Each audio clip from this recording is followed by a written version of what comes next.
All right. Welcome to another episode of KitaCast. My name is Nedu, also known as Albel. Garry here, also Gartang, because I'm Gar as fuck. Yes! What does that even mean? Oh my god, so good. Look it up. Oh, I love that reference. And as usual, Dandroid, aka Dan.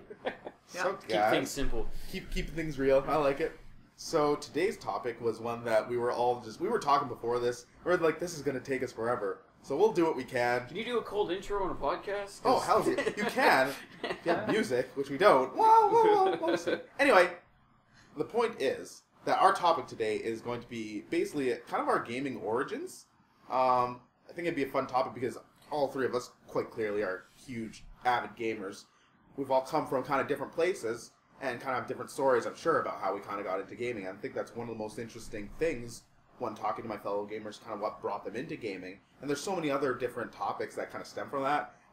We were talking about how we could easily talk about this for like hours on end. We'll try not to do that, but you guys are in for a treat. Yeah, exactly. So, do we want to start off by preferencing how old each of us are? You know, just so people have an idea of like where we're coming from, or that's a Do good you idea. still remember your ages? how old are you, Garry? Gary's older than time. No, I like that idea, Dan. Yeah, let's definitely do that.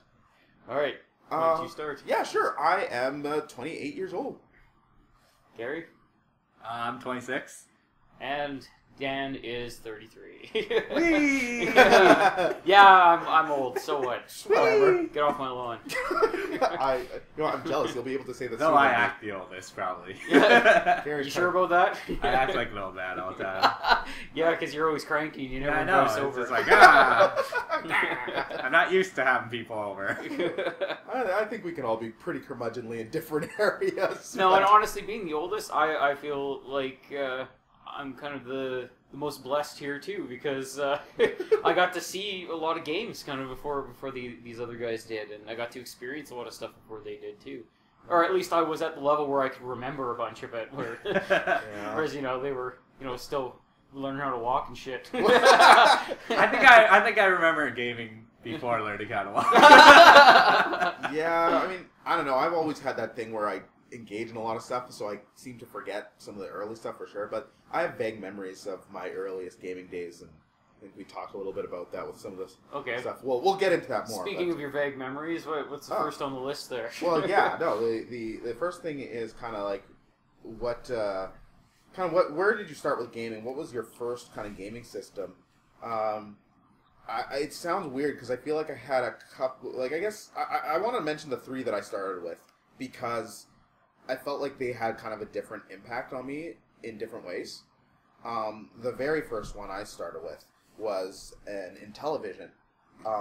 My parents, guys, I guess they got it at some sort of garage sale. Yes, Gary just pantomimed using an Intellivision. They can see you, Gary. Oh my goodness.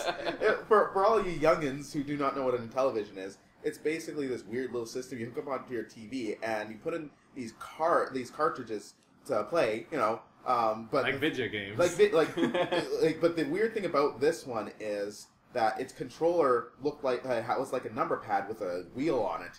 Like it looked like a dial on TV or something like that, or a It radio. almost looked like an old ass car phone or Yeah. something. And a car phone looked like Yeah. a really old ass cell phone. Yeah, To those of you who don't know what car phone is. Oh god, we really are dating ourselves. The weird thing about that too is because each game came with like this little plastic thing that you would put over the controller. Not each game, but a lot of them did come with a. The little insertable sheet, so that the so number you knew pad the numbers turned did. into whatever your controller Oh, was yeah. Yeah. So Okay. that one was like my earliest, and I know there was a couple games I had on there, but the one I remember the most was skiing. Sting? Skang. Skang? Skang.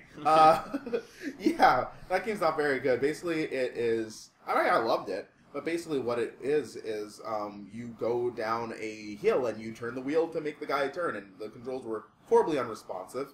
But unfortunately, That's fun. unlike Ski Free, Ski Free was amazing. you didn't get eaten by a Yeti at the bottom. Everyone loves Ski Free. that would have made that super cool. So, but that didn't happen. And then the other one, which we had was kind of actually of course the Nintendo the Nintendo Entertainment System. For the longest time, we only had two. In fact, I think we only ever had two games. We only had Mario / Duck Hunt. They were on the same cartridge. And then we had Legend of Zelda. So Damn. Well, yeah. at least you had 2 quality games. Oh, yeah, absolutely. Like, I'm really lucky because my earliest memories was my older brother and I staying up super late and like sneaking downstairs and playing Legend of Zelda, trying to get as far as we could before our parents would wake up and scream at us. You damn kids, get back to bed. Every single morning. Yeah, it was pretty bad. But yeah, so that really impacted me in a huge way and really showed me that it was such a surprise for a game to have like story text like now, that. did you borrow a lot of games then to get your Nintendo experience, or Borrowed and rented. Okay. Borrowed and rented back a when lot. you would rent games. So you still had your experience Oh, with yeah. it, you just didn't own the Yeah, experience. Exactly, Right? exactly. Yeah. We rented so many games so many times for that. And then last one was of course the Sega Master System. Damn. Like what was it? Like Clash at Demon Head or something like that? Oh, what was that game called? See, I never I think had that sounds familiar. I never had the Master System, and I never Yeah. had any friends that had a Master System, so Yeah. I know very, very little. Yeah, about that's it. a rarity. That's the only thing I swear to God, I wish I still had it. I wish my parents still kept it because I think they sold it off for some other game thing that they bought us later. But yeah, Clash Demon Head and Afterburner. That was Okay. it. Oh yeah, I remember Afterburners are Yeah, fun. Those Afterburner games has are fun. incredible music too, but that's a rabbit hole I'm not going to go down right at this moment. So yeah, what about you guys? All right. Yeah. Basically, going way, way back, we kind of had a little bit of everything.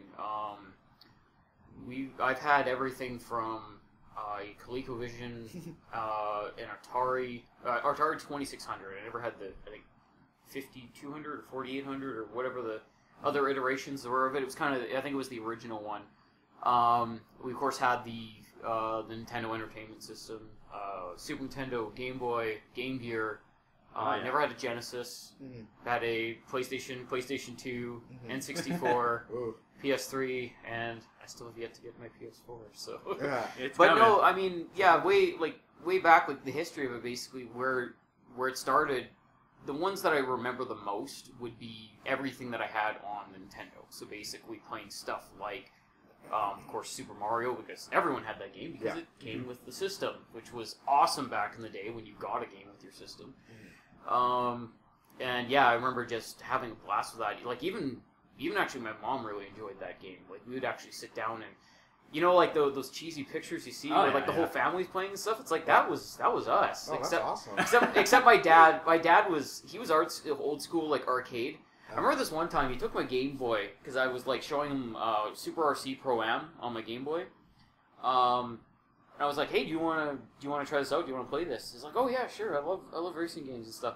And this is one of my earliest video gaming memories. Was he took my Game Boy, and then he turned it on and everything like that. I told him the controls, and then he took it and he sat it down on the counter and played it like an arcade system. So he was basically, just imagine him kind of stooped over my Game Boy That's cool. with his fingers on the D-pad steering left and right, and then his other two fingers on his right hand over the A and B, and he was playing it hard because like you couldn't see at a certain angle with that Game Boy. Well, no, because he had it like right below his face, so Yeah, he was it had just to be, kind of like, over it, straight. but playing it like an Wow. arcade system. And I was just like, wow, really? Like this? Just I guess it's ingrained That's cool. in you, like where you learned how to game. That's Oh, kind of yeah. just how you Wow. game. So that was kind of interesting. But anyways, that aside, yeah, Nintendo was huge in our family because we always played Duck Hunt together. Me and my mom were like masters at Tetris. Actually, Tetris is probably still one of my favorite games to this day on Game Boy and regular Nintendo because they were basically the same game. They had the same music and everything. Just and no color. yeah, just no color on Yeah. one of them, that's fine, whatever. Yeah, and just playing some like just absolutely classic games, like the shit that really made me want to get more into gaming. Like, of course, Legend of Zelda was a huge one. I never got to own Mega Man when I was younger, but I played the shit out of it at all my friends' houses because kind of as a collective, I think we had at least the first 3 Mega Man games, so we played through a whole bunch of that. Never really, like, again, we always talk about gamer tenacity and everything like that, but when I was young, I was not that good at Mega Man. I remember kicking my ass a lot, but also it was back before the internet, and you couldn't figure out like what weapon defeated who, and you had to have that one friend who was just like, "Oh man, you're such a..." Well, not noob at that time, because noob didn't exist, but it's just like, "Oh, you know what you're talking about," and then he would just go in and be all pro at it and stuff. That's why they had those note sections in the back of every manual. Yeah. Yes, so you could write that shit down. Exactly, and you had to keep your own, like, gaming note library to kind of keep track of everything. Drawing maps. I remember getting my ass handed to me in Mike Tyson's Punch-Out! Because I remember we watched The Wizard, and it was like, oh, fuck yeah, let's gotta play some of these games. Yeah, let's play some of that, and cause so bad. My buddy ended up getting it, so good. And it was, yeah, it was a little harder than they made it look. I kind of got through it, but it was never really that big a game for me, but it was definitely one of my earlier memories of playing Nintendo. Yeah, and I guess as far as kind of earliest gaming memories, that would be it. I mean, other than a lot of other classic titles, but those are kind of the core ones. If something else comes up, I'm sure I'll speak up. But Gary. Okay. Yeah. My first system was a Nintendo that I actually got from my grandma, and it was during Christmas, and for some reason, like, she always thought we were, like, super poor, so she'd buy us weird shit like that my cousins had, but we didn't. So she bought us this Nintendo, and like that was the very first thing I had. And so was the Nintendo was weird shit back then? Yeah. It was weird. You play with balls back then. You play with a ball and a stick. Yeah, exactly. Push a hoop. Jump down the street with a stick. But yeah, and some of my first games. One of my first memories is actually like playing Tetris with my grandma. Like for some reason, she was like super good at Tetris.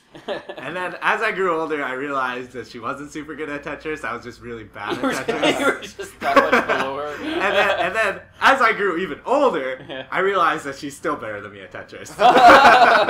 Even though she's half blind. So at the ripe old age of 26, you realized that you're not very good at Tetris. Yeah. Not very good. Not very good. But yeah, that was always a lot of fun. I remember it just because, like, no one else would really play that with me. It was just, like, my brother and my grandma. And then we had a few other games. Yoshi, before he was a character in Super Mario like Yoshi's World. Cookie or whatever? Like, it was like a puzzle game? Even before Yoshi's Cookie. Yoshi's Cookie was Super Nintendo. But Yoshi was just one where you, like, Mario was on the bottom with plates, and he'd just spin the plates, and you try and make eggs. It was kind of like Bejeweled to get up 3 in a row, and they would, like, break. No, you actually had to get, like, the bottom of the egg, and then fill it with a bunch of critters. Okay. And then get the top of the egg and actually make a Yoshi come out. Oh, okay, so, yeah, because I remember seeing that when I was younger, but I never, like, I was just like, what is this stupid green dinosaur? and that was Yoshi's first game. So yeah. That's actually kind of fascinating. It was kind of a puzzle game.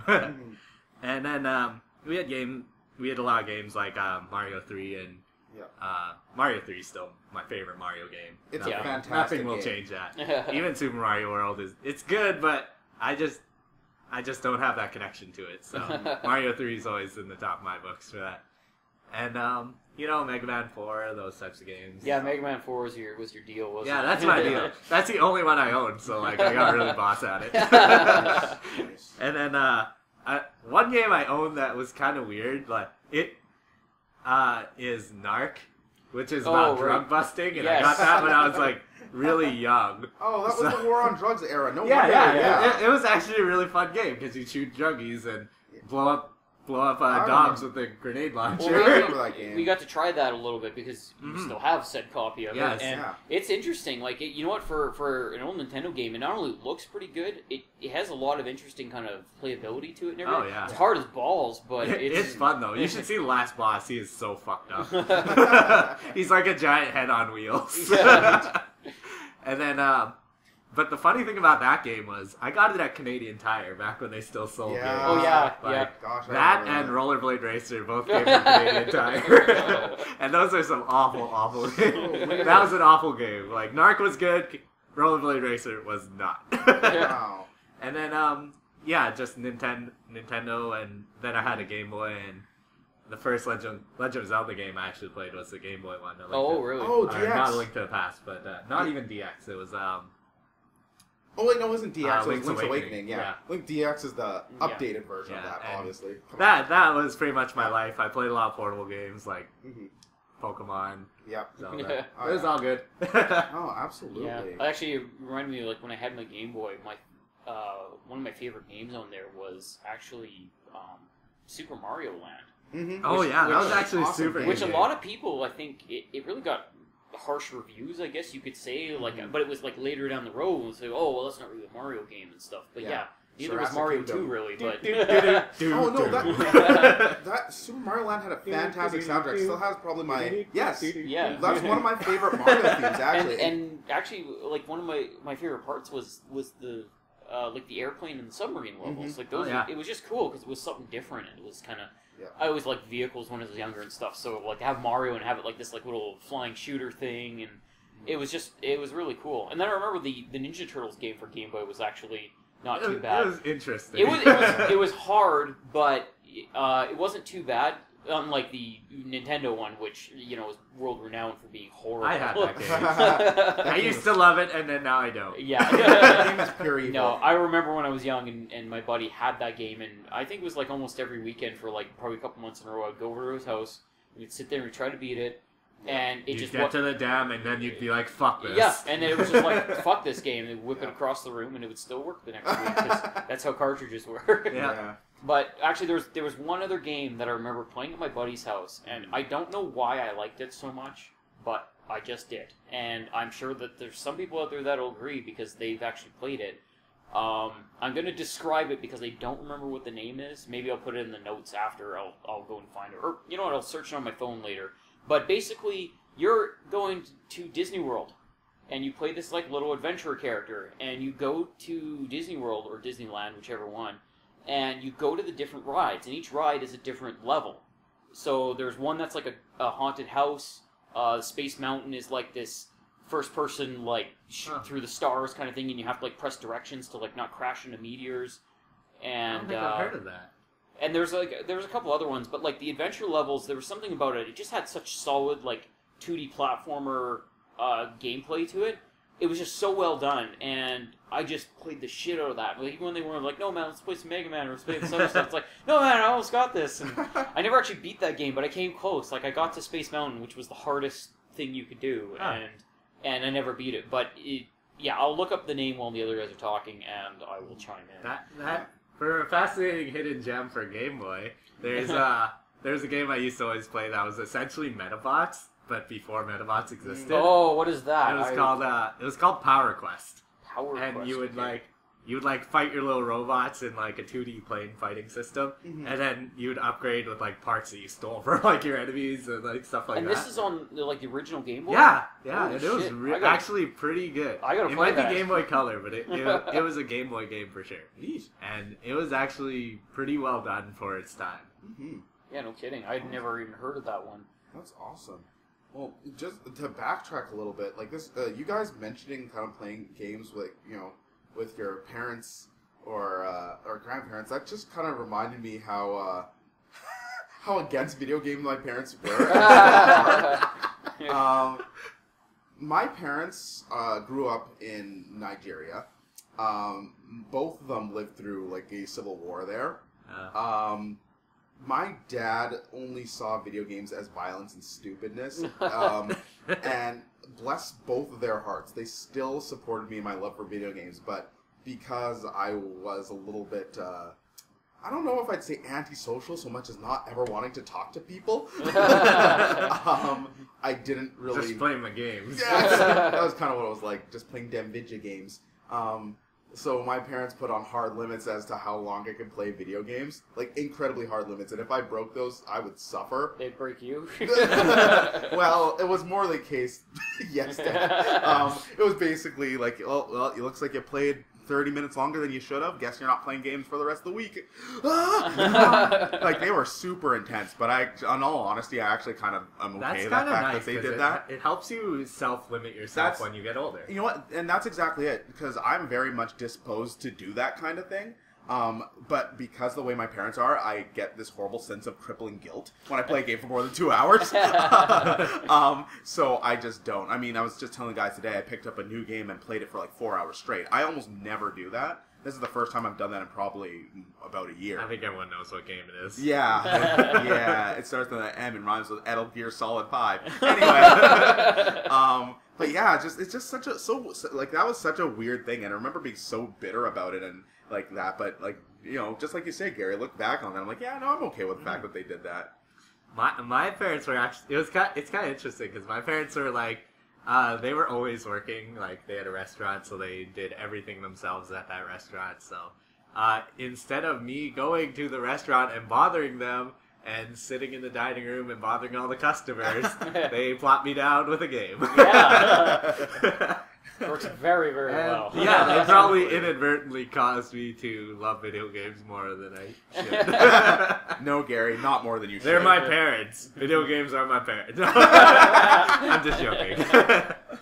Okay, so I found that game. It is a Disney game. It's called Adventures in the Magic Kingdom, and it's made by Capcom. Oh, nice! Boom! No, Capcom made very early. Yeah, they made so many licensed Disney games back in the day, and they made them really, really well. I mean, look at Aladdin, for God's sake. Yeah, exactly. So so definitely, if you have your if you need a fix for some old school platformer and stuff like that, that one is absolutely worth picking up because it is a lot of fun, and it has a good challenge to it too. So basically, most of the levels are kind of 2D platform. There's a couple other ones that are a little different, but for the most part, it's just an all-around fun game. Awesome. Yeah. Mm-hmm. Oh, all right. So, gosh, that we could talk about that stuff forever. So yeah, yeah, we could.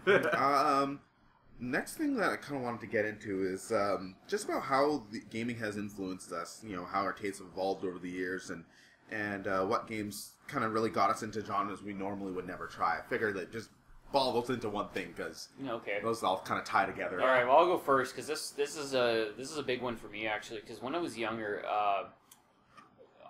you obviously when you're young and you didn't have the internet, you didn't have games to download, you didn't have anything like that. Like you basically had the games you had, or you rented a game and you played it for the weekend, no matter what it was.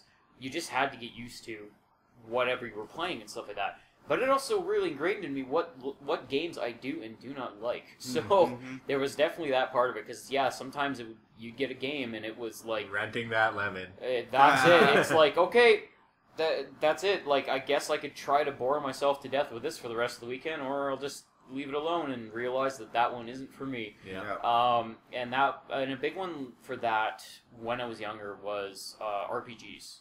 RPGs, and I guess, I don't know if it even count as JRPGs back then, but RPGs just weren't my thing. I didn't like the what was considered the chibi look for a lot of the characters. I thought they looked stupid. I didn't like the top-down view. I didn't like not having control of my character, basically. It was like, usually you had your timed battles, or you had to have mana to attack, or you had to do this or that or the other. It's like, I have a sword, I want to swing it. Done. Like, that's what I wanted out of my games, and that's why I really, really drifted towards 2D platformers, because that's what the core of the gameplay was you were jumping on platforms, jumping on enemies, shooting guns, swinging swords, blocking incoming attacks, fighting big bosses and stuff. That's the core gameplay of a lot of those games. That's been my love ever since then. Like, even to this day, a core amount of my Steam account is full of 2D platform shooters that look like they're from the Super Nintendo and Nintendo and stuff like that, and I have an absolute blast with them because obviously that just stuck with me.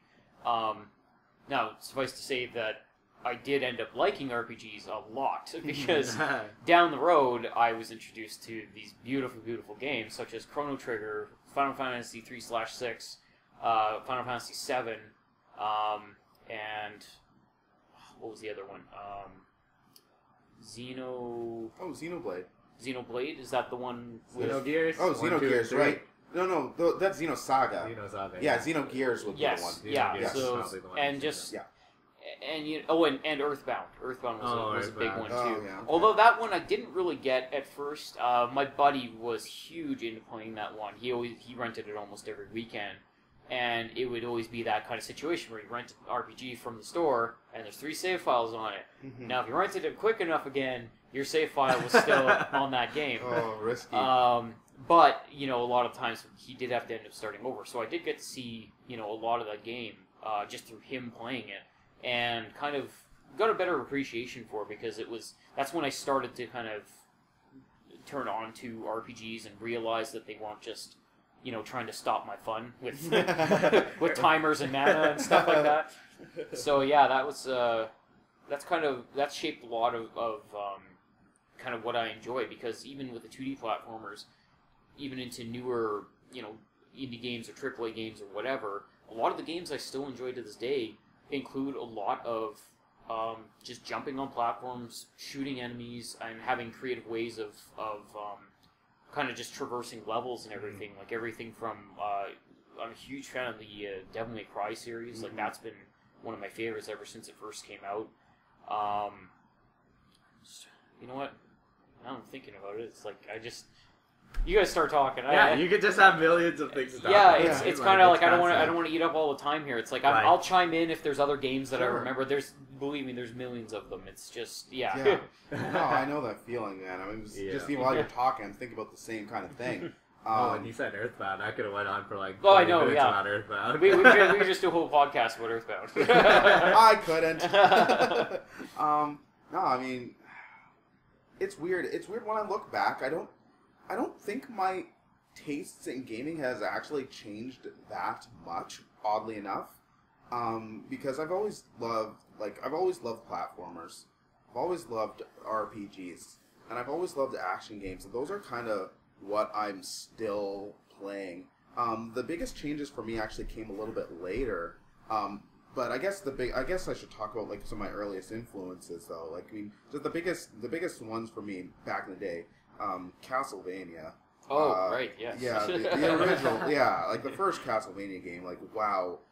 The music in that game, that and Mega Man were the reasons I'm kind of in love with video game music today. I remember, like, another terrible origin story of Nedu here. When I was a kid, again, there's a common theme. Didn't like talking to people all that much. One of the things that they talked a lot about was popular music at the time, which I... Hamster Dance. Hamster Dance was not out during Castlevania. It wasn't. Yeah, every single time we talk about this, Garry brings up Hamster Dance, and I remember that fucking song, and it drives me insane. You'll never forget it. Oh, God. Anyway, as I try to bleach my mind of that, I just remember that my like, oh, I don't want to talk about the music that these kids like, because apparently I thought it was cool.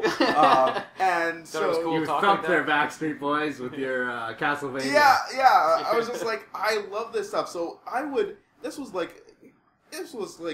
was impossible to get video game music. I would just spend so much time listening to these songs. Like, just let the game idle. You would do that, too. Yeah. Like, you would turn on a game that had a good soundtrack, and as long as there wasn't shit attacking your guy on screen, you just let it sit there and play, and you would listen to that. That's because you couldn't get, like, the music back then. Exactly. Yeah, there was no such thing as a music soundtrack. Like, you couldn't even, like, download it, because, what, internet? Yeah, exactly. What, computer? Well, like, yeah. No, exactly. Like, it wasn't until, like, the Nintendo 64 era where I actually had internet, and I wasn't even downloading it. In fact, I wasn't even listening to the original versions of songs. I was listening to MIDI versions of these songs, because that's all I could find. Well, the lucky part is a lot of those were MIDI songs, so they sounded just the same. They sounded pretty similar. Like, they were very close renditions of them, so people that made those did a good job. And then, of course, when they did record it and then compress it and then put it on, like, there were some that people just made, and there was others that were done like that. So that was huge for me, and video game music has changed significantly over these years. Some stuff is obviously with more technology, they have more ability to, create more realistic sounds, and they record actual like orchestra range, music, right? Exactly. Which is, I still love the 8-bit stuff. I still love that. I will still listen to. There's so much charm in it, There's so much charm. It's so well done, and even new 8-bit stuff like Jake Kaufman's soundtrack for Shovel Knight. Yes, absolutely. But. Sorry, Dan, were you going to say something? No, I was just saying, like, he just gets it. Like, he was clearly a fan of all those old games, and his musical creation ability is absolutely stellar. That he when you listen to it, it's like, okay, this guy clearly loved Mega Man. Yes. But he didn't rip off Mega Man. It was almost like an homage. Yes. And that's the sign of a good artist. What I really love about that soundtrack is like everything fits together really well. Like it all has that certain tone to it that makes you think, "Oh, this is Shovel Knight." Like you know immediately when you hear it that this is a Shovel Knight song, you can listen even to though that you've whole never heard that soundtrack. song before. Yes. You can listen to the whole soundtrack, and it's not like, oh, well, this one almost sounds like that level in Mega Man, or it's like, oh, this almost sounds like something out of Mario or something. It's like, no, it's all the same tune, like Shovel Knight. and it's all it's clearly made by that person. So no, absolutely, and that's why I love that soundtrack so much because it reminds me of so much. That game in particular, even reminds me of playing things like video games. I actually downloaded the portable version of the game specifically because it reminded me of playing games on my Game Boy Color. And yeah, so I think just the influence of music, video game music on me is probably one of the biggest things that I've kind of taken away from that. And then just briefly how like some of my tastes have evolved. Like I said, I think my taste more evolved a little bit in the later years because I started playing first-person shooters. Actually, not even during. I know, Gary. I'm not sorry. Because I hate them, because I'll die. I'm lucky though. Like I've never had to deal with. Like I never suffer from motion sickness. But so you'd think it'd be weird. I'd actually like those type of games, but I never really got into them until like a couple of generations ago. I think. Like I think it was more like. Gosh, yeah, no, not Probably even like the Splinter Cell type of is game. there like a quintessential FPS that like set you on that path, where you're just like, I like being in first person shooting things? I honestly can't think of one. Like I was trying to think about this earlier today, Mark. I can't think of one in particular because I think it may have been Halo, even though I didn't even like Halo 1, 2, or 3. I actually really hated those games. See, it just it presented the concept of the FPS to you though in a brighter light, basically. And now I like Halo 4 and I like Reach and I like ODST.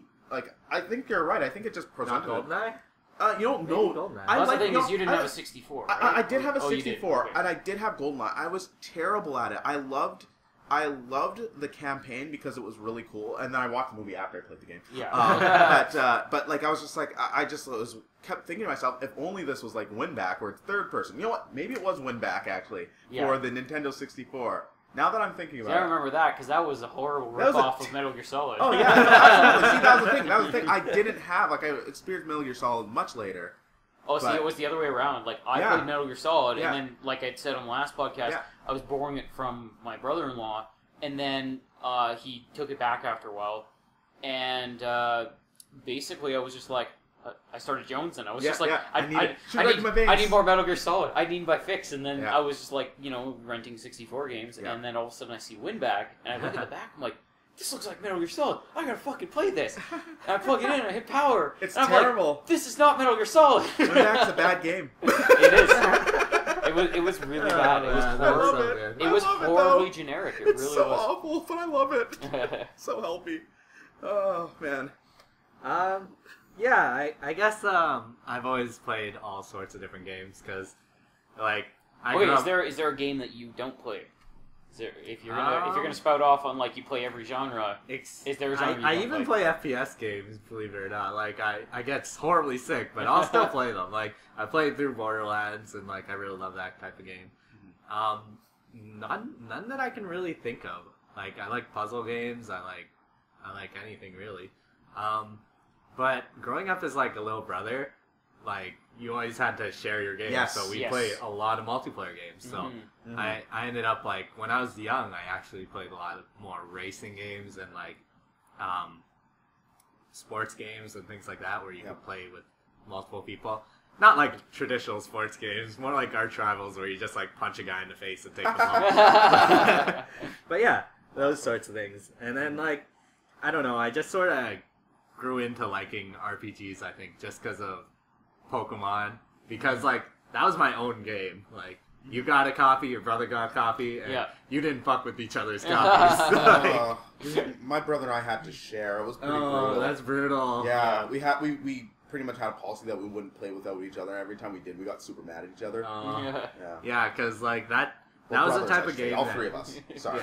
That was the game that got me like really into RPGs, and from that, like I just sort of played a bunch of portable games. So what was it about RPGs that you realized that you liked? Like what clicked with you? Are you a story guy or are you Like, did you like leveling up the characters and feeling accomplished, or? Yeah, leveling up at first, and then like as I got older and started becoming able to understand the stories more, that became the major draw of JRPGs. And so like I would play things like Earthbound and things like Final Fantasy VI and be like, wow, this has a really, really good story. Like, and Final Fantasy Tactics, those types of games, like I moved into a lot of those things. And then like because I really liked the stories, I sort of got into visual novels for a bit. Oh, that's cool. But I don't know, not really like heavily involved. Just like the ones that everyone talks about, like that people say are really good. So yeah, you don't go out of your way to find them. It's just like, oh, that one's good, I'll check it out, kind of thing. Yeah, absolutely. Oh man, so much nostalgia. That's what it's about. No, absolutely, absolutely. No, it's interesting. Like, I mean, just kind of talking about how our tastes have changed and how we kind of got into gaming. Like, that just brings back so many memories. Like, I'm already thinking, because just like you talking about, like, you know, reminding me of Winback. I'm like, that was the one. And that reminds me of how I got into Metal Gear and so many different things. I think this will be a huge topic for us. Shoot. You have nothing but time, man. Yeah, absolutely. So, yeah, I was thinking it would be great to discuss, like, our favorite / most influential games in our lives. This is a list. Gary's got his list in front of him. Like, basically ones that showed you, like, the potential of games, or ones that kind of totally just blew your mind as far as what games could actually be. So, yeah, I definitely have a few, too, but I'm super interested to hear what you guys have to say about this. Yeah, alright, I might have to think about mine. You want me to start? Yeah, you have your list. You might as well go first. Okay. Yeah, please. Well, this also is like another influence of mine, but like when I first played Cave Story, I got super into indie games just because like it blew me away that one person could make so much by himself. It took him, I think, like 4 or 5 years to make that game. Wow. But like all the audio and like everything was just so good in that game. And like, you play it the first time and you're kind of like, oh, it's pretty standard, you just platformer shooting. And then the more you play it and the more you absorb the story, the more you appreciate it. And I found that I really love to see what people do with games. So that's why I really got into like playing a bunch of indie games. I don't so much anymore, but still like I still love them. Yeah. It's just I don't have Steam. Yeah, Gary, I remember when we were in university, like early days of when I knew you. You showed me so many weird Japanese indie games. Oh yeah, I know. Like right? a ton of them. Like I didn't even. Not even Japanese. A bunch of them I got from the independent gaming source. Oh, okay. At the time, sure. And like I had a few Japanese ones, like Saiyaban Action and those types of things, but like, for the most part, like, I really appreciated what unique features people would put in games. Like, there was one called Kuroshi Factory where you would try and kill yourself in different ways. Like, you were this office worker that just, like, wanted to end his life. I remember so, that like, one. There were all sorts of different levels that you had to creatively find a way to kill yourself. And it was actually very fascinating because that was one of the ones that, like, would break the fourth wall and like you'd have to open your disk drive and stuff like that. Wow. No, people now do not have disk drives. What is a disk drive, they ask? Oh man. And yeah, that was sort of the one that got me into those types of games. I guess like Diablo. Diablo was the game that made me decide not to get Steam and play a lot of computer games because like one year I just like got horrible grades, and all I did was play Diablo 2 day in, day out, and that's all I did. And I was thinking, yeah, I need my computer for work, so maybe I just won't play games on my computer anymore. Wise. That's a smart choice that sometimes you have to make. That's totally fair. Yeah, so that's what Diablo did for me. That's how it influenced you. Diablo ruined my life! and then there's like the obvious ones like Pokemon and Final Fantasy that just are so well made that you just have to appreciate all the work that went into it. And you know, Onimusha. Yeah. that's one not a lot of people talk about, but that was one of the first games that I played with a lot of puzzle aspects at the same time as like action. So it was like Resident Evil, but you could actually like control killing enemies instead of shoot randomly at walls and hope people die. Yeah, you could actually defend yourself in that game. Yeah, Oh, you exactly. could It was almost like Devil May Cry mixed with Resident Evil. Yeah. And then, like, Chrono Trigger, obviously, just time travel at that time was like, what? So you get the pretty much best time travel game you can get, and whoosh, your head explodes, and you play it 30 times through. Yes, absolutely. Get all the endings. And, more recently, Souls games, just because you could see, it's not just the difficulty that I love about those games, it's all the design aspects that went into it, and all the care that went into making the enemies not just horrendous, but also have a history to them, and like the whole world. Just everything fits together really well, and everything sets the mood for what you're going to be doing for the rest of the game. Yeah, like, unlike a lot of dungeon crawlers and just kind of third-person slasher fantasy style games, I found the Souls series to be kind of all-encompassing. Like, once you enter that world and you're playing, you really do have this overall sense of dread, almost, when you're playing it. No matter where you are, what you're doing, the atmosphere and the mood, like the music, how your character moves and acts, and the storyline, just everything really pulls you into it. Yeah. And it doesn't let go until you're dead or you stop. And that was like almost a new pinnacle, because like you get that sort of feeling from like older games, but that was the first one where you really would feel immersed like that. And I actually remember looking at Demon Souls in an article on like the Magic Box, which now does not exist. Poor Magic Box. But I remember looking at it and thinking, this game looks like garbage. Yeah, because when you looked at its tree shots, it looked very basic. Yeah, it looks so generic and so whatever. But then, like, my friend Wilson started playing it, and I was watching him, and I was just engrossed in it, and I was like, wow, this is actually a really well-made game. Mm-hmm. Like, I remember that game, too, because I ordered it on Amazon on a whim. When I first, like, I was reading about it, I was like, this game looks awesome. And when I plugged it in and started playing, good lord, put it into the disc drive and started playing it, I just remember having the sense of dread that I haven't felt since, like, the first Resident Evil game. Like, I was like, I feel like the horror game, like, this is giving me a horror game vibe, and I haven't felt that in years. Like, I every once in a while dip my toe back into survival horror games, and I'm usually pretty disappointed. But, I mean, obviously this is survival horror. Yeah. But that sense of oppressive dread, the sense of around the next corner could be your immediate death. Yeah. The sense, and then losing everything. The stakes were so high. And that was so bold. It was a game, again, obviously difficulty isn't the only good thing about Souls games. But it was a game that was so bold and did not pander to the player. And even what I really found fascinating about that game was, like, your actions would dictate what would happen in the world. So if you attack the first merchant you see, which you might do because, video games, you're terrified. And pretty much everything is evil in that game. Yeah, so. like, he would never sell anything to you again. He'd just be like, you're an asshole, I'm not selling you. Yeah. Like, and then you'd be screwed, essentially, for the game. And not just that, like, the world tendency stuff, like, freeing that one guy from his cell, you're like, this is a bad guy. But because it's video games, you're just like, oh, I don't have to kill him, like, whatever.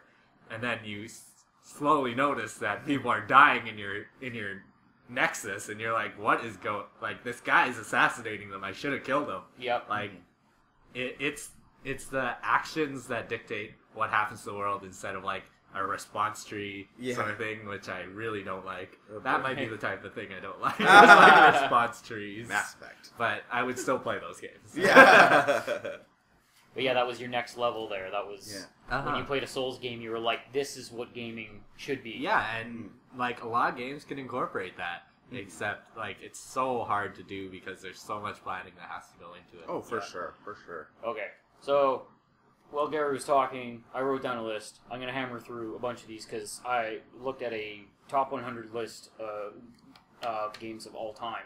And yeah, some of them really jumped out as these were kind of pinnacle moments where I was just realized, like, this is an amazing game, or I realized that games can actually do this for me, kind of thing. So right at the top of the list, Metal Gear Solid, already talked about that one. With the enemy AI following, your footsteps in the snow. Yeah. Mind was blown. I actually stopped breathing in real life because I was so, while I was waiting to get found, it was just that intense, so... He was found 5 days later. But yeah, it was one of those mind-blowing moments where I was just like, wow, a game can actually do this. This is absolutely stellar. A game that made me consider for a short period of time a career change, Phoenix Wright. Oh, yeah! I love that. I was The gonna- comedy is so spot Absolutely on. love man, I the was Phoenix totally Wright gonna mention that series game, on yeah. the DS, and Yes. playing that game, I was just like, wow, this is actually really interesting. Mhm. Maybe I should go into crime investigation or be a lawyer or something like that. It's like, obviously that fell short, but still that fun. was probably one fun of as the hell, first though. visual novels that I really That- enjoyed too, and that got me into Now that you'd sort of consider style. that a visual novel? I would. Okay. Yeah, absolutely. Yeah, I guess it is really just presenting a story for the most part. Yeah, Yeah. and Okay. that's essentially I it. never even thought of it that way, actually. But yeah, that's actually a prime example of one. Yeah, next on the list, Grand Theft Auto 3. Yeah. I played the first one, okay? And that was just like, holy crap, I can run over people and steal any car on the screen? That was pretty amazing. So I guess that was kind of part of it. But Grand Theft Auto 3 was one of those huge moments in my gaming life. I was staying at a buddy's house for a week because his parents were on vacation, and he was just like, you should just come live in my house for a week. I'm just like, let's do this. So I think it was 2000, 2001, somewhere around there. And again, this is like, there was internet, but it wasn't big. Like, you didn't go on to see what the new releases were or anything like that. So sure enough, I was staying at his house. I'm like, hey man, I work in town. I'll just rent us a couple games to just so we can have stuff to play during the week. So I went into the local rental place, and I looked on the shelf, and I see this copy of Grand Theft Auto 3. I was like, I didn't even know this was a fucking game. And I turn it over, and I look at the screenshots, I'm like, this is like that game that I played, like Grand Theft Auto. but from a different But perspective. it's 3D. This is like a third-person shooter. Uh-huh. So I'm like, I gotta fucking play this. So, sure enough, rented it. I can't even count the hours that we played it that week. Like, I think I called in sick one of the days. I had to drive half an hour or about 35 minutes to work each way. And it was literally like, I would get up, play the game while I was eating breakfast, drive to work, think about it all day, draw pictures of it all day, come back to my buddy's place, and we would play it until like 2 in the morning. And that was like a week straight of that. That game was fucking epic at that time. Like, there was absolutely nothing like it. And I mean, look at it. It still is the quintessential sandbox game. Like, for years and years after that game came out, it was like, oh, it's like Grand Theft Auto, but that's the thing, is it practically made the sandbox genre at that point. Mm-hmm. So yeah, that was a huge game. StarCraft got me into RTSs because I did not like RTSs before. My buddy used to be huge into Warcraft, and I don't know, I never got into it. I just felt like everything was slow, and I didn't understand kind of how to group people together and like just the whole Big Daddy everything. attacking, defending, yeah, kind of that type of thing. But StarCraft, I think, was better balanced. It was more playable. It was more player friendly. It had a better aesthetic because I love sci-fi. So I dove right into that one and absolutely loved that one. So that was a big one for me. That game has an awesome soundtrack as well. Oh, absolutely, Oh, yeah. Yes. Whenever we're playing a sci-fi board game, I just pull up YouTube and I put on the soundtrack. That's for that. good. I like that. That's play that in the background. And that game lasted like a good 12 People years still before fucking StarCraft play 2 it. came out. People refuse to play 2 because they're still playing 1. I know. It's like so good. Yeah, quick mention of Diablo 2, as Garry mentioned. That game will steal, wrecked me. or if you were alive, or not alive, or if you were playing games majorly at that time when that came out, that game stole years of your life, basically. Yeah. It was crazy I good. had my account And active again, for 6 years. Another Blizzard game, people still playing it to this day, Mhm. because it's just time tested. Well, there are fancy mods for it now too. Oh, exactly. Yeah, there's ones that upgrade the graphics and your screen, so you can change like what all the hotkeys do and like where. Oh all your yeah, but inventory there are is like and, ones that like change all the items and change all the enemies Yeah, and levels so and stuff too. It's crazy. They've really just made it their own beast, and it just makes it that much more playable, I guess. The ROM hack community is interesting. One of the ones that I ended up having when I was young, I think it was just one that my mom randomly bought us because it was like in a discount bin or something like that, was SimCity. a game I never thought I would like until I started building in Sydney. I was like, where has this been all my life? and actually, to this day, I still enjoy city building simulation games. Still have to get my hands on Skylines. Yeah, I was going to ask you if you played that one. No, I want to play it because they just brought out the After Dark expansion for it too, which looked really fucking cool. So, yeah, definitely want to play that one. Gary had mentioned Resident Evil. Resident Evil, or was it was you? But okay, Gary mentioned it too. It was off of something. I really wanted to talk about that. My first horror genre game was Resident Evil 2. It wasn't Resident Evil 1, and that's the moment I realized I did not like survival horror games, and that games could, in fact, scare the shit out of me and make me jump off the couch. Oh my goodness. That was actually my first Resident Evil too. It was, but yeah. I played it when I was like 11. Yeah. And apparently that one was a little more player friendly, and Oh. it worked out a lot of the kinks of one. So I'm glad I kind of started with that one. Yeah. Because if I played one first, I probably would have really hated it and just not played it. Two was scary until you found all the fascinating stuff at the end, like playing as a block of tofu. Yeah. Oh, yeah, Like yeah. that would just like ruin the whole experience. The kind of sense of humor came out of it then. Yeah. But till then, you were just crapping your pants, like Yeah. scared of it. A big one on Super Nintendo was Star Fox, because Oh, holy yeah. shit. Like fucking Mode 7 3D effects chip, like there was nothing like it. There was absolutely nothing like it. Unless you were playing like hardcore PC games at the time and you were spending thousands and thousands of dollars on your rig. Yeah, Star Fox was it. Like that was the game to play. I didn't even play that. I played it on N64 first. Really? Yeah. I know SNES for the longest time. Well, that's I literally still go back and play Star Fox on Super Nintendo. Like I will still go and rip through it because it is such a well balanced and fun game. You know, just quickly about Star Fox, like it's those were like I never played that game because I didn't have a SNES, but I remember watching that game being played on video in an arcade and going to I'd go to the store when my parents were shopping and I'd stare at people playing. Top 10. Yeah. Oh my god, right? Oh lordy! But I just watch people always were playing that on the free play. I was standing there just like in awe Because it was mind melting. It really, was crazy. I've never seen anything like this. You couldn't even understand what you were looking at that point. It was just like this is it. This is the new thing. Like, and the theme for Corneer just burned into my brain yes, for the rest of my life. Yes, absolutely.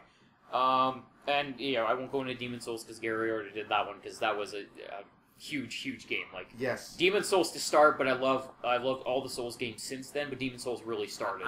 Yeah. I first played that during exam season, and then I first played Dark Souls during exam season. Oh wow, yeah, good time to play it. Huh? And somehow I got really good marks. Maybe it kept you focused. I don't know. It's just one of the ones I quickly also want to mention. All the Batman Arkham games. Absolutely amazing. That was next level, like third person beat 'em up because they were doing shit that is now tried to and fails in most other games. The fighting system and just kind of the open world type of feel, but it still feels very well thought out and very well.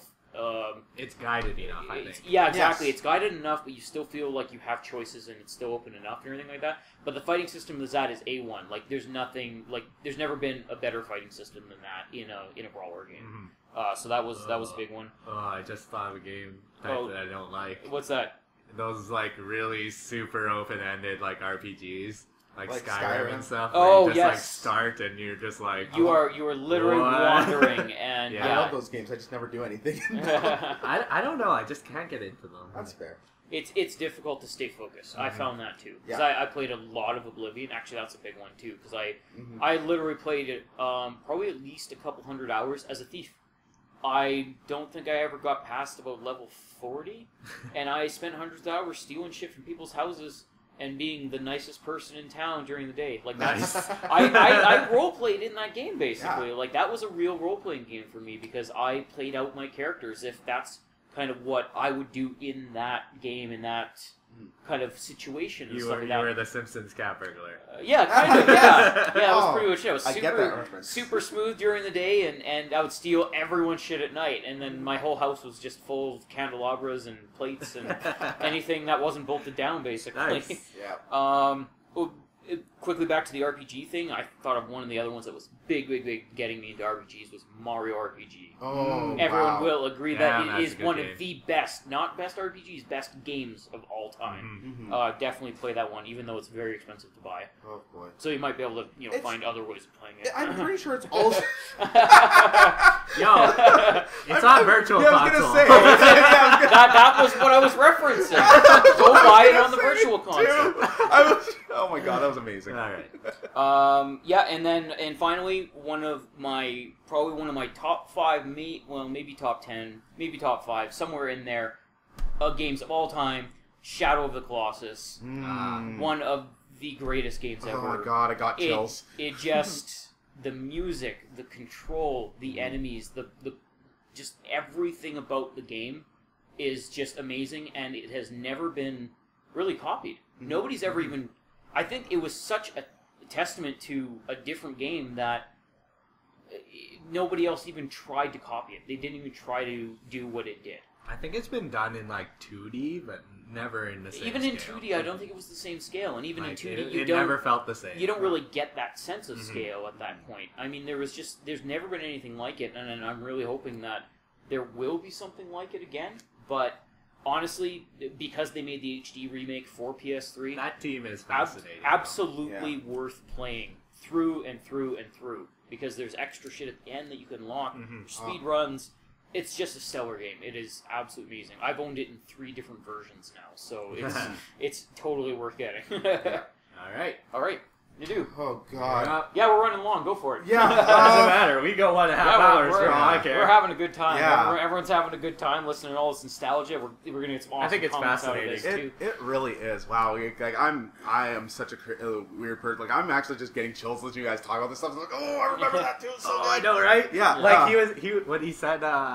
When he said Shadow of the Colossus, I just thought all the PS2 games came flooding in. Yeah. I was like, oh my god, there's Odin's Spear still. Yeah. Oh my gosh. Okay. So I'll start back with the. I can't even do it in chronological order. Do you have a list there? I don't. If I wrote a list, I was writing one, and it was going too long. So I'm like, what? I'll just do it from my brain. Okay. And Shoot. yeah. Okay, so just open your head up. Yeah, open my head up. I will always. Here's my list. If you need a little refresher. Thank you. Yeah, actually, that's not a bad idea. So I'm going to look at this real quick. But Castlevania, I know I've mentioned it many times, but I just have to mention it again because Castlevania has been one of the most enjoyable experiences as far as video games in my life. Castlevania 2 is shit. I'm kidding.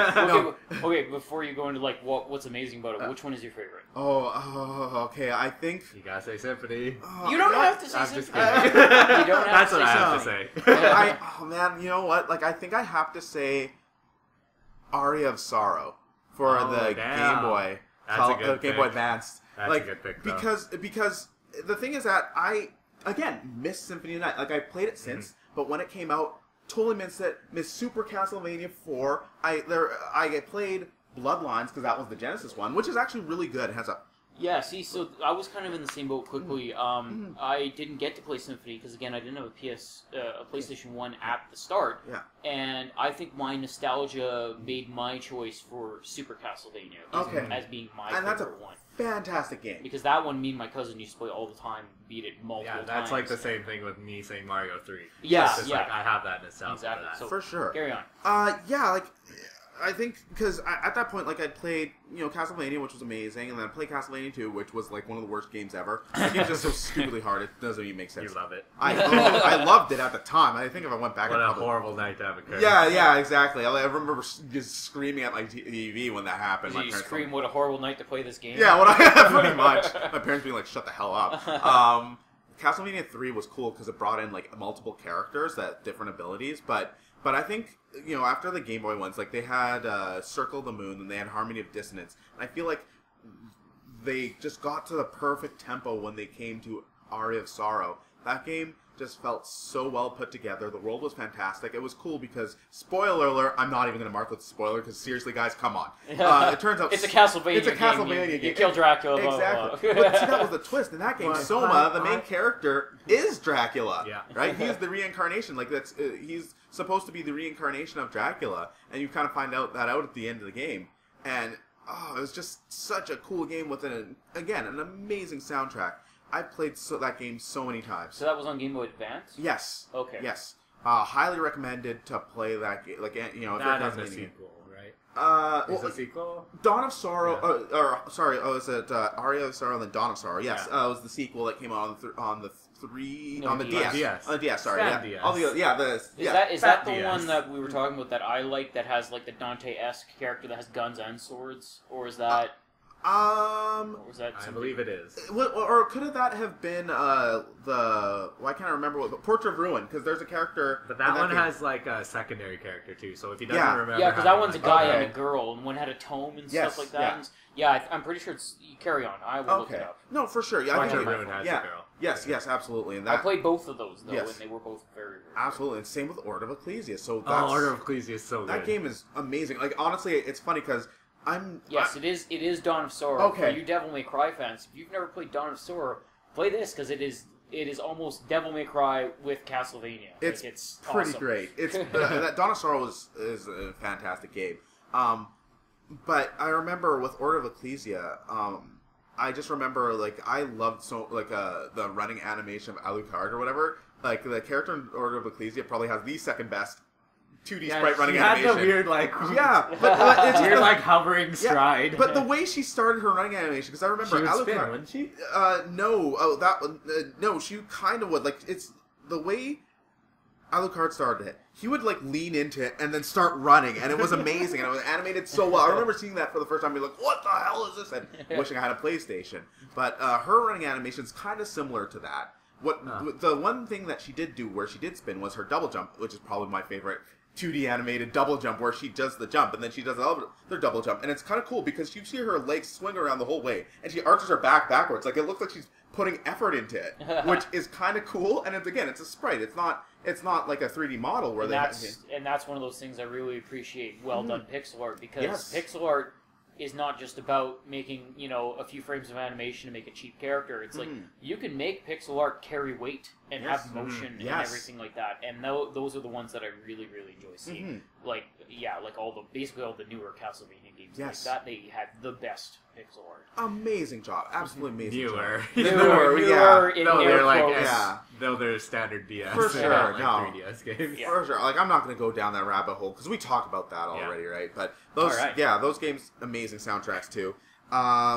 So I'll just rattle off a couple others. Of course, I have to mention Metal Gear Solid. My trajectory with that series was a little weird because I saw people play Metal Gear Solid, but I never got to really play it that much because I didn't have a PlayStation. My first experience with Metal Gear was the original well, it's not even the original version, right? Like, it was the North American version that we have is really different than the what was it called, the MSX or something I don't like that? think it's that different. I think they literally changed like a They're- couple they changed a rooms. few things. I think they changed a little piece of story, but it wasn't a huge Well, difference. I've played both at this point. You know what? Maybe it's not a huge difference. It felt like a huge difference now that because I played the original and then I've played the I played the original Metal Gear in Japan that came from Japan when Subsistence Metal Gear Solid 3 came out, and it felt pretty different. Like even the starting area I feel like was kind of different. But you know what? Honestly, it's hard for me to remember. So I just remember getting to a facility and getting run over by a tank. Which will happen a lot. yeah, that game was brutal. It was unforgiving. But I kind of missed Metal Gear Solid when it first came out. I missed 2, but I played the Twin Snakes, and my mind exploded.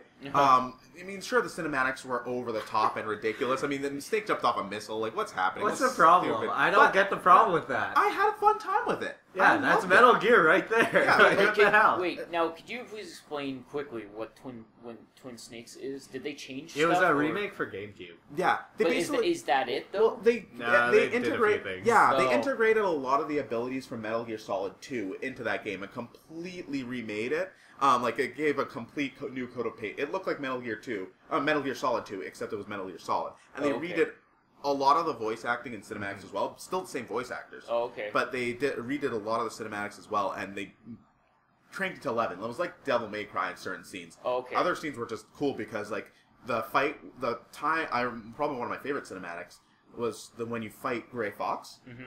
Afterward, they have this really awesome hand-to-hand combat fight that they just choreograph in the cinematic, and it's like it's it's really cool, but it's not over, as over the top as some of the other action. Okay. So that game, I was just like, wow, so this is Metal Gear Solid. Mm-hmm. And since then, I have not looked back. I own 2 versions of Metal Gear Solid, 2 versions of Metal Gear Solid 2, 3 versions of Metal Gear Solid 3. Boom. And, like, it's just out of getting different various collections. Buy that collection. There's a new one. I'm not getting it. They make it so easy to earn, like, to own multiple copies of the different games because they just keep re-releasing them. But I mean, that's a testament to how good that series is. Like, though. there's a reason they keep remaking them because people want them. Exactly. They deserve it. Basically, they do. I can't believe so many people hate Twin Snakes though. Yeah, that's always been that's actually a super well done game. It's a great remake. It's a fantastic remake. Like, it feels really good to play because it feels like playing a newer Metal Gear game. Yeah, they really made the controls fantastic. Mm-hmm. Like, because the Metal Gear it's a little bit more complex than Metal Gear Solid because they added in those aspects. Yeah. But it just feels almost a little bit better to play. Not saying that it's not saying that it's like a better game, but it feels better just because the controls are a little bit more modern. Yeah. Like, going back to that is easier than going back to Metal Gear Solid. There are parts of it that, like, you just roll through, like, super easily because it wasn't designed for that. Yeah, exactly. It's first-person shooting, right? It makes it so easy. You just roll through it compared to the old game. Yeah, so I definitely understand the challenge aspect there because the people, like, it made it too easy. I'm like, I can understand that. But yeah, anyway, sorry guys. I just No, please. No, keep going. Oh man, okay. Fascinating. For sure. Okay, well, hey, I ate up like 10 or 15 minutes, so you have your time now. Fair enough. Kid Icarus. I never played Icarus. Oh my god. I never played the sequel on Game Boy, but I was obsessed with Kid Icarus. So, and again, one that I never owned, but rented so many times. I love the music. I love the fact that you were jumping up like this, like, you know, the way the game scrolled and the way that you were actually going up rather than. It was a very vertical game, wasn't it? Absolutely, yeah. But I never got to play it a lot, so I didn't know if like the levels kind of changed or whatever, or if it was you were just going up the whole time. They did because there were weird, like there was I felt like they were doing maybe too much at times, but I loved it because there's weird RPG elements in that game that they never even talk about. Depending on how many enemies you kill and how many hearts you collect, your strength will actually increase or different abilities will increase.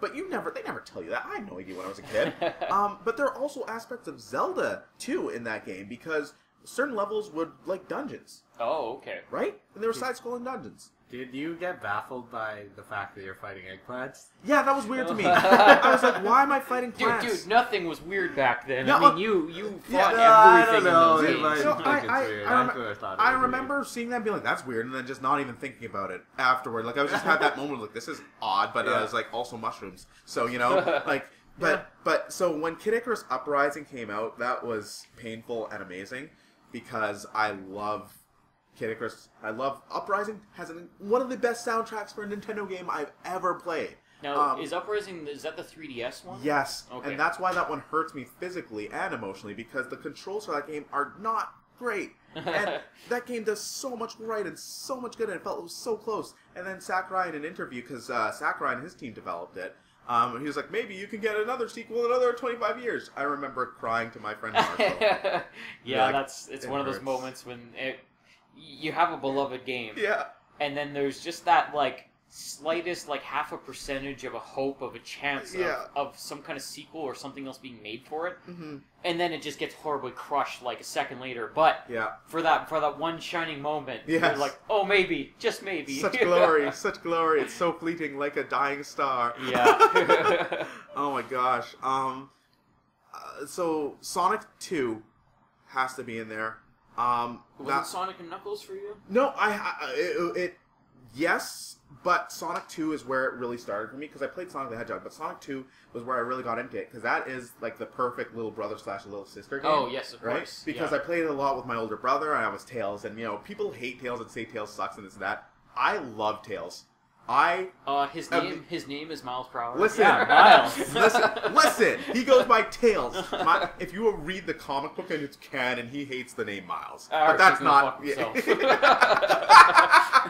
I can't even argue. Those comics were super weird, but I love them. Yeah, but some people do hate their names. You know what? That's enough. Anyway, the point I'm trying to make is that So Sonic 2 really where I just started drinking the Sonic Kool-Aid. And Sonic 3 and Knuckles just took everything Sonic 2 did and just blew it out of the park. Yeah. They made the levels more intense, more sprawling. They made the music really, really interesting. And they added a character. And Sonic, Tails, and Knuckles had different abilities than Sonic. So, yeah. Like, I still, like, I mean, people will say, and you know what, I will never... like hold people's opinions against them. People sometimes say, "Was Sonic ever good? Was Sonic was actually terrible?" And I understand. I know, Dan and I have differing views on this, but we kind of had different. Oh, will you hold it against me if I say Sonic Spinball was my favorite game? Oh, I might. Or the Sonic series. I will not, because I absolutely love that. I fucking love that game. I did not. I did not. I didn't dislike that game. It was weird because they had Archie comic characters in that game. Did they? Yes, the bonus stages when you blew up, because there were because they had the original comic characters. Yes, you broke open Sonia, whatever. Well, her name, Sonia was from Sonic Underground. They had Sally was the Sally. That's her name, Sally and Antoine and what was her name? Bunny Rabbit and the Walrus. I think his name was Rotor. Like they were all in that game. Yeah, it was weird. They were they were stuck in the little balls, and you had chambers, and you had to save. Yeah, that was the bonus stage or something, right? Yeah. But yeah, so that was nuts. Gosh, there's so many others, but I'll try and just mention just a couple more. Super Mario 64. Oh, God, yes. Yeah. You know what? I don't care what Aaron on Game Grumps says. That game is fucking amazing. It's really... I don't know how you can go back and say it's bad, though. Like, I go back and say it's still That's good. The thing is, like, I guess when he was playing it, it's just that, the controls are not as sharp, but, I mean, you're dealing with what you had at the time. I mean, the joystick was a different style of joystick. Yeah. And I mean... You have to look at the game for what it was too. The fact that, again, they almost defined a genre at that point. Yeah. They did. Yeah, they nailed like 3D platforming basically, and so many tried to copy it after Bubsy 3D. Okay, if it wasn't for that game. And, some people go back and forth on this for sure, but Banjo-Kazooie and Banjo-Tooie never would have existed. Absolutely, and those are often cited as two of the best 3D platformer collectathons ever, and those games took a lot, and it's not a bad thing. It's just a fact that they took a lot from Mario 64. And, I mean, Mario always pushing the envelope, too, because, I mean, you look at that game, and even though it's like, oh, well, that's Mario, and that's Toad, and there's Princess Peach, and there's the castle, and there's fucking Koopas and stuff like that, it's like, that game is almost all different. Like, jumping into paintings, the really blown out 3D worlds, and new enemies, and, like, they just really catching took it that rabbit. Yes. Hips the rabbit, yeah. Oh my gosh. Yeah, they really took it to a new level with that game, and I absolutely enjoyed that. I probably put at least, hundreds of hours into that one when I got my 64. Yeah, they really had a good variation of level design and stuff in there, too. Absolutely. The only issue I had with that game was the camera, but I mean, again, fault it at that point. Yeah, you really can't really because had again, no way of controlling it properly. It was basically like if you gave a task to a bunch of different companies at that time, you say, all right, you're gonna have a 3D character. Here's 3D platforms. How are you gonna control the camera? Yeah, Nintendo probably would have had the best idea for it. Not to mention that their controller having the extra buttons on it, at least they had a way to deal with that. Yeah. Where a lot of other games, you had to have a lock camera because there was absolutely no way to control the camera.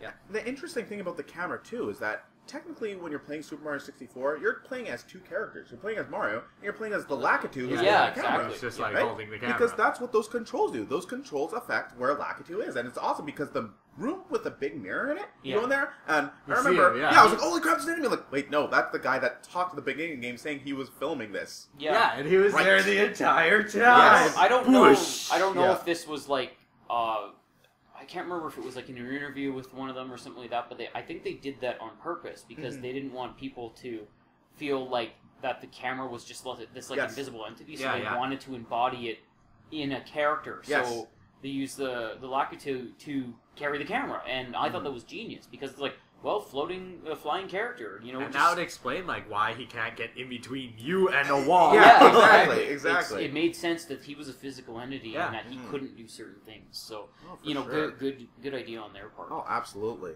And let's just go on forever. I think the last one I'm going to mention is Persona. Yes.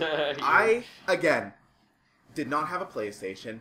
I was obsessed with Persona as somebody could be without owning it and with limited internet stuff, right? Because I remember when that game came out, I tried to track down every piece of information about it. I was so obsessed with the story of Persona, and then even more so of Persona 2. I actually knew there was a Japanese version that didn't even come here. You knew about Hitler. I knew about Hitler and the character that was gay, because those things are both too controversial to be in American games. Eye roll. Like, I was so obsessed because I was like, this is like really dark anime, is basically what Persona, the first 2 Persona games were like. And so when 3 came out here, I haven't finished that game because I'm the worst. I put in more than 100 hours into that game. I was just absolutely taken with the characters and with the story and with the world, and I love the fact that one of the few games that married 2 very different concepts to each other, because that game, and same could be said about Persona 4, is half life sim, half dungeon crawler. Yeah. And the thing is that the things that you did during life sim played directly into the dungeon crawler aspect, because when you did social links with people... Is it vice versa, too? No, in some senses. Sometimes you'd find items in the dungeon or things like that you can give people as gifts. Oh, okay. Usually you can just buy them, but there's other rare stuff you can sometimes find. I bought you this cheeseburger. Did you buy it? No, I found it in a dungeon. That makes it that much more special. So special. Well, they'll be like, oh, I can't believe this seems rare. It doesn't even seem like it's from this world or something like that. That kind of crap. But, it's just, first of all, the soundtrack in that game is so unlike, the soundtrack for Persona 3, 3 more so than 4 even, is so unlike any video game soundtrack. I remember hearing that soundtrack and be like, this is probably the best video game soundtrack I've heard that, like, for JRPG soundtrack that I've heard that fits so well with the game since Chrono Trigger. Because Chrono Trigger, every single song in that game, I would never skip on a playlist, because every song brings back so many memories and fits so perfectly. It's so good. It is! And Persona 3 had the same thing. Every single song in that game, even the ones that sounded a little weird, were so specific to what was going on, or a certain area, or a certain feel, and it just felt so good to listen to. And it's just... and it was also very unique. Like, the guy who does the soundtrack for the main Shin Megami Tensei games, he is incredibly talented and incredibly diverse, has a ridiculous range of music. Guys, just YouTube some of that music, please. You gotta hear it. And it's just, the thing is that because the social links were so fascinating, like, not only was I getting rewarded for that, but I was also getting really cool aspects of characters' lives that you really wouldn't get in most RPGs. Yeah. The NPCs were so deep and important. Is it the type of thing where if you ignore people, you don't get to learn about them and stuff like that, or they'll just fuck off and not even like be part of the game, or? Well, there's a couple things, because it's funny because there's a lot of choice in who you talk to and how you talk to them. If certain characters, if you're not that interested in the stories, you don't really have to upgrade the social links. But it also events. Hey, I really like our Persona from the Star Arcana. Even though I don't love this character, I'm going to keep talking to them. And generally you'll find they'll still have an interest in the story even if you don't like them. Certain characters can go in reverse relationship if you make a choice that kind of pisses them off, or you keep blowing them off forever. Yeah. At that point, your persona that you forge together will actually be weaker than they normally would. So you never want to do that. But but if you talk to them occasionally, or just don't even bother with them in the first place, then you won't really have that. So you really have to choose which type of persona Arcana that you really want to build up. And that just deliberate choices that you make. And again, the story always turns out the same. But it's just what characters you learn about and who you start dating, or who will call you on the weekends is dependent on how you do this. Yeah. So, oh boy. So it actually has a lot of the choices in there, and you can affect the storyline and stuff like that. The main thing I get from Persona games is that they are just stylish as fuck. Oh, except for the first 2 of them. The first 2 had like weird clothes and shit. Oh, those ones were stylish in their own ways. I don't know. I feel like honestly, 3 and 4 are just stylish as fuck. If it was anything that made me want to kind of get into it or play some of the newer ones, it's literally like watching a trailer and you're just drooling because it's so gorgeous. Like it really has its own style. I love the crazy like cel shaded anime. Like it reminded me a lot of kind of like The World Ends With You. Was a really big one for me. That game is awesome. Absolutely love the style in it. It kind of I guess it reminded me of that type of thing. And I would say, like, The World's End with You, I probably wouldn't have been as interested in it if I didn't even know about Persona, because I was like, that style reminds me of this game, which I'm currently not playing. Because it had a bit of that life interacting with the not dungeon crawling per se, but you were fighting stuff and everything like that. But yeah, it was kind of a cool mix, and it was definitely different. It was it really stands out from a lot of games that I've played. It is probably one of Square Enix's best games in years, I think. That game was just so original and interesting, and just took... I mean, honestly, people often derivatively, and I laugh at this because I kind of... Like, I get the joke, and I appreciate it, but I think, people who are saying this are fans of the game. They'll say, why would I play The World Ends With You when I could just, watch some Gauntz and read Gauntz and, put on some J-pop? Because it's kind of similar to that. It's like a much less horrible and depressing Gauntz. Nice. But really, it was such a cool and original idea coming out of Square Enix. That's not the kind of thing you would expect from them. So, and yeah. Wasn't a lot of that because of, I might be talking on my ass here, but I'm pretty sure it wasn't a lot of that because of, Tetsuya Nomura. Yes. Doing what he wanted. He's just like, I'm going to make this game. Yeah. He gets a lot of flack, and understandably, for his character designs and all the zippers and buckles and this and that, even though I still like that crap. And then Kingdom Hearts was going up its own ass. Again, still like that crap. But I digress. He was able to kind of do what he wanted with that game. And it came out, and it was kind of awesome. So, all the power. I think it was almost a little underrated. I think a lot of people just looked at it and they're just like, it just looks like some kind of beat 'em up or something. And I think the problem was they really didn't get the depth of it. It looked super confusing to play. It is. It actually is kind of confusing to play. I remember spending... Normally you grab a new game and, just having played a lot of games in your past and stuff like that, it's kind of like, okay, here's jump, this is attack, this is what you do, and this is kind of the level progression and stuff like that. Usually you're good to go in any game within about 10 minutes of picking up a controller.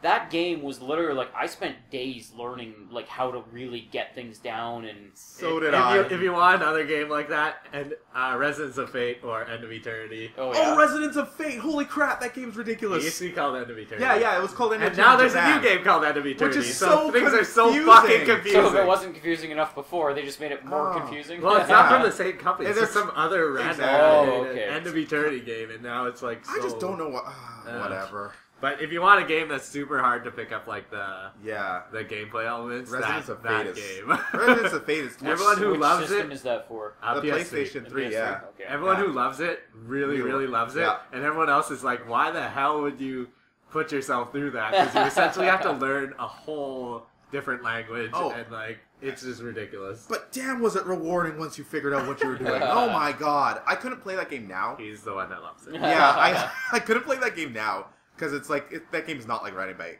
But when I was playing it, man, it's just... Guys, again, YouTube with some gameplay from that game. It's like if Wanted was anime. Wanted the movie was good and was anime. was good. Because it's just the characters jump around and stylishly shoot their... because all the characters use guns and grenades. And they stylishly jump around each other and shoot guns at enemies. And it looks super cool. Yeah. But yeah, man, there's other games I want to mention, but I think I gotta... We got one that we gotta talk about. Okay. The first game I actually found to be, super funny, Yeah. That introduced me to humor in games was God Hand. Oh. It was just wow, this, I didn't know a game could be that hilarious. Yes. Wow. Throughout the whole game. That game... Do you want to save that for a Hidden Gems podcast, or do you just Yeah, want to go full bore on that I'll one? save that. Yeah, It's your we choice, need man. to- It's your choice. It's not even that hidden anymore. People, it's come back out again a bit. Yeah, I think... Hey, man, I didn't even know it fucking existed until you told me about You it. know what? so- It is hilarious. It is, and I think... I'm not going to get into it, but I think it was criminally underrated, and also just nobody talked about it, and the few people that did just, reviews that did not get it. I'll never forget certain review sites that I really like, just rated horribly. But yeah, no, there are other games, but I love reading horrible reviews of games. So do I. So do it's I. Heartbreaking. I was just it hurts, but it's so good. Yeah. But yeah, oh man, guys, whew, that was fun. Yeah. But yeah, I guess at this point we might as well just kind of go into what we've been doing this past week, this past few days. Well, Metal Gear Solid 5 came out this week. I don't have a PS4, but somebody does. I'm sure that's what you've been doing. Should I talk about it real quick? Yeah, just jam on, man. Go. Okay. Give yourself a minute or two. Okay. Oh boy. Okay. So today, this is the first time I've done this ever. Granted, I had some extra time off work. I could have taken it any day, but I took it specifically today so I could go home and play Metal Gear Solid 5 uninterrupted for a few hours at the very least. I was in a, you use the term that Dan used before. I was in a coma for about 4 hours. Yeah. I forgot to eat. I forgot to feed myself. That game, the introduction, you know, I had some worries. Granted, I've heard that the story's not quite as big of a focus, which is disappointing me because I love the stupid, ridiculous stories in those games. But the introduction was a total, what the actual fuck is happening, which made me happy. Sky Whale, right? There was a Sky Whale, yes, and it was nuts. But when you actually get into it, like I was just telling these guys before, you get into Afghanistan, and it's just, you go on, like you're on your horse, and Ocelot's right there, kind of like, hey, you gotta go save this guy. By the way, you're on your own. Just have at it. Yeah. That's essentially. I'll be over here. Yeah, that's pretty much. He's like, I'll be over here. I'll be your Lakitu. Yeah, I'll be your Lakitu. Yeah, you have fun. So that game, and I got a cassette tape right at the beginning of the game. I started playing that cassette tape. I can't even remember the song because I don't even. I'm so bad with like actual music, especially when it comes from the '80s. But I started playing the cassette tape, and it kind of just after it disappeared. It stopped playing right as I got near an enemy base, where this really quiet and like ominous music kind of started playing. Like it started like basically when you get near an enemy outpost, that music will start automatically. So that was cool, and it felt like a movie, but it's a movie that I'm directing because more so than any other Metal Gear Solid game, that game allows you to choose what you're doing and go about your objective. Because basically they're like, hey, you need to save this guy. Do whatever you want. Yeah, and so that's been one of the big selling points since the start is that it's not just open world, but it's open option. Like you literally do it. You attack it any which way that you want. Going guns a-blazing, stealth at night, ride your horse in and stand on top of it and shoot people. Like do whatever the fuck you want. Just save the person. Go toke in the middle of the base. Yeah. See, that's exactly it, you guys. Like, oh man, and just briefly, I'm just gonna say, like, I got to the main outpost, like the main place where I was supposed to do the stuff, and people, they were kind of suggesting if you go in there, mark all the guys, take them out one by one or whatever. I was like, you know what? I'm gonna not do that. I'm going to wait until night. So it was nighttime. I was scoping out everything, getting as much intel as I could, and then all of a sudden it was daytime. I was like, shoot, I do not have a lot of time left. I need to do this a certain amount of time. I could have waited till night, but till night again, that would have been the last night, but I was like, you know what, I'm just going to go in during the day. So I just kind of started trying to memorize their patterns, and rather than taking out them, I snuck in there without being noticed, which was a good feeling. However, I kind of screwed up on my way out because a new enemy actually entered as soon as you find the guy, they're cinematic, but I'm walking out, like, okay, I know the path. A new enemy entered the area, and he was a guy that actually has a radio pack, so he doesn't have to take out his radio and contact. He just presses the button, and immediately people know what's going on. Okay. So that really screwed things up for me. Yeah, no kidding. But I escaped, and it's just, such a good feeling. Man, guys. So that's what you're going to be playing for a little while. Yeah, a little bit. How about Garry, you guys? Garry, you done anything? Actually, I was listening to that MagFest concert. Oh, nice. Like the one we went to? Yeah, the Yumiake one. And I got to the Ridge Racer and, like, Tekken mashup stuff, and I really got this huge urge to play Ridge Racer. Oh, you played Ridge Racer? No, but I'm probably going to go home right away. You're going to go home right after this. Because, like, I was just like, wow, I really want to play Ridge Racer now. Good stuff. That soundtrack is just, like, techno funville. It is incredible. It really is. Driving to that soundtrack is not safe. No, not at all. Yeah, I was just trying to noodle around with my controllers on my computer, trying to get them to work and stuff like that, and I ended up falling into a game that I haven't actually even hadn't played yet until now. It was the Joy Lancer, which is basically when you start it up, it looks like a Game Boy game because it's in that like puke green, pea green kind of screen thing, but you can go in and you can like change different color tones, or they have like a multicolor mode that you can turn on, but I don't know. It was weird because I went in expecting one game and came out with a completely different game, but in a good way. Because I thought it was literally just going to be, almost like Super Mario Land, but you have a sword or something like that. It's like, no, this game is something else. Because basically you go in and they have a world map. You can go to like kind of any level that you want to try out, but it'll tell you a difficulty of the level. And when you jump in, there's actual tactics to how you fight. You don't just run around swinging a sword. You're basically this little tiny knight, and you have a motor-powered drill lance, and that allows you to have a bunch of different abilities. So you have like a little rocket boost jump. There's cables that you can grab onto. It's kind of like a bar on the roof, but when you grab onto it, you quickly tap the button and you like putt across it, and it's like motorized, so it's like you're just like flying across with like these little puffs of smoke, and the way you fight enemies is you have to charge up your lance. So you press down and attack, and you get into this like block position so enemies can't hit you, but you're sitting there and you hear your engine revving basically, and you have a little bar at the bottom which charges up. When that's full, you can attack like 4 or 5 times, and then your lance is out, and then you have to charge again. So it's kind of like this balance between blocking and attacking. Cool. But as you attack, sometimes you can gain back some of your power by doing special like parries or attacks or something like that.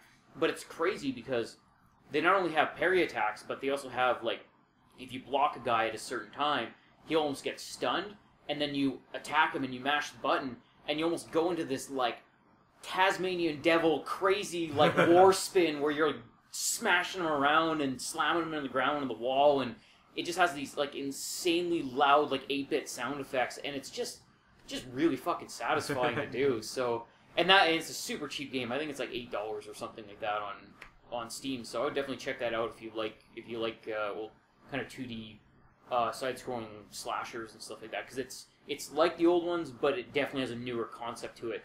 It's still a bit buggy. I'm sure hope they bring out an update for it soon. But other than that, a lot of fun with that one.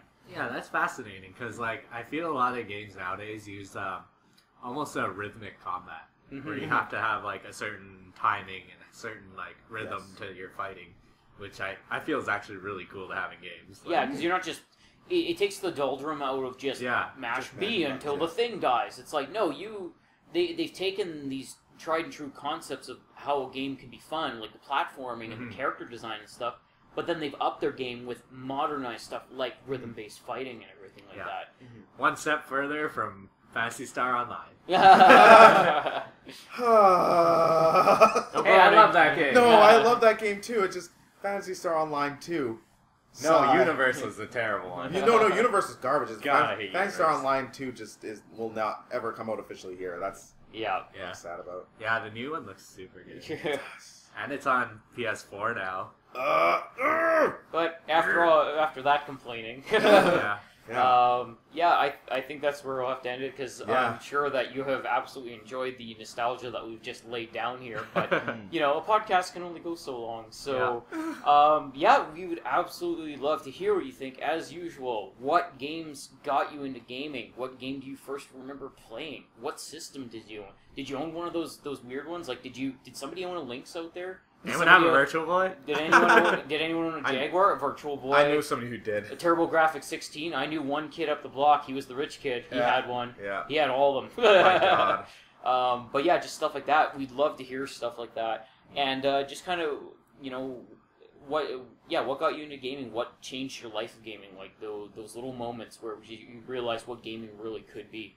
Tell us your favorites. Yeah, we want to hear, or just your favorite games in general, because we love to hear about the different games that you play and the hidden gems and everything like that. Although we'll do a Hidden Gems podcast like later on. Maybe we can talk about some of the ones that you post. Absolutely. But yeah, I guess until next time, don't forget to like, comment, and subscribe. And we'll see you on the next KitaCast. KitaCast out.